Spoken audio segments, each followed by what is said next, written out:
వెంకటేశాయ నమః.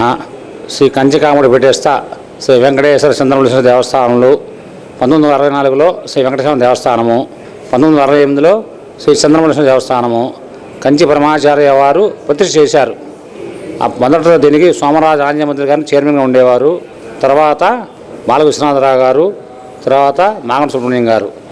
వీళ్ళు ముగ్గురు మన కంచివారి పీఠం ఆధ్వర్యంలో ఈ మూడు గుళ్ళు అక్కడ సుబ్రహ్మణ్య స్వామి గుడి కూడా 1998లో జయేంద్ర స్వామి ప్రతిష్ఠ చేశారు.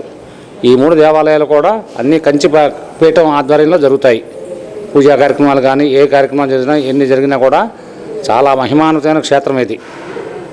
ఈ గుళ్ళో వెంకటేశ్వర స్వామి గుడిలో జన్మదినోత్సవాలు, పవిత్రోత్సవాలు, బ్రహ్మోత్సవాలు జరుగుతుంటాయి. అలాగే చంద్రమౌళి స్వామి దేవస్థానంలో బ్రహ్మోత్సవాలు, శరన్నవరాత్రోత్సవాలు, బ్రహ్మోత్సవాలు అన్నీ జరుగుతుంటాయి.